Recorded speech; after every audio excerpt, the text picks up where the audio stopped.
खबर मेरठ से है, जहां पर बदमाशों के हौसले बुलंद है। दरअसल बाइक सवार बदमाशों ने जिम ट्रेनर को गोली मार दी है। मॉर्निंग वॉक पर जिम ट्रेनर परविंदर निकले थे। इसी दौरान हत्या कर मौके से बदमाश फरार हो गए। तो थाना दरौला क्षेत्र के सकौती इलाके का मामला है, जहां पर 24 घंटे के भीतर दूसरी वारदात है जिससे शहर दहल गया है। तो कल सराफा व्यापारी को गोली मारी गई थी बदमाशों के जरिए, और अब जिम ट्रेनर को निशाना बनाया गया। और मनव्वर चौहान हमारे साथ, हमारे सहयोगी जुड़ गए हैं, सीधा उनका रुख कर लेते हैं। तो मनव्वर, 24 घंटे के भीतर ये दूसरा मामला जहां बदमाशों के हौसले बुलंद है और पुलिस की कार्यशैली को लेकर सवाल, अभी क्या अपडेट इस मामले को लेकर मिल रही है? देखिए रितु, बेशक मेरठ के अंदर कल भी एक हत्या हुई थी, उसके बाद लूट हुई थी, और आज दिन निकलते ही जिम ट्रेनर परविंदर को गोली मार दी गई है। उसके सर में सटाकर गोली मारी है, जिसके चलते मौके पर ही परविंदर की मौत हो गई है। परविंदर जिम ट्रेनर थे और सुबह मॉर्निंग वॉक पर निकले थे। हालांकि मौके पर पुलिस पहुंची है और जांच पड़ताल में जुट गई है, लेकिन बाइक सवार बदमाश गोली मारकर फरार हो गए हैं। हालांकि अभी तक ये जानकारी नहीं चल पा रही है कि आखिर इन बदमाशों ने परविंदर को गोली क्यों मारी। क्या लूट की वारदात करना चाहते थे या फिर कोई पुरानी रंजिश है? पुलिस हर पहलू पर जांच कर रही है।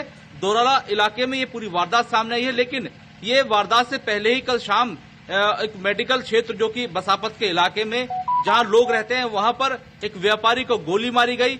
10 लाख रुपए लूट लिए गए। इसके अलावा 5 किलो चांदी लेकर 4 बदमाश फरार हो गए हैं। उस पूरे प्रकरण में अब तक भी पुलिस ने कोई जो है कुछ हाथ नहीं लगा है, कोई सफलता ही नहीं लगी है।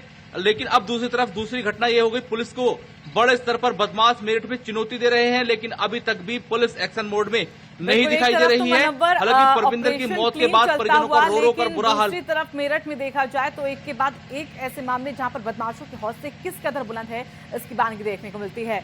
लोगों में किस तरह का माहौल है यहाँ पर, क्योंकि हर तरफ जिस तरह से बदमाशों की धरपकड़ की जा रही है, लेकिन अब भी कहीं ना कहीं पुलिस को लेकर और उसकी कार्यशैली को लेकर सवाल उठते हुए, और 24 घंटे में इस तरह से 2 मामले सामने आना, लोगों में कहीं ना कहीं भारी गुस्सा इसको लेकर देखने को मिल रहा है।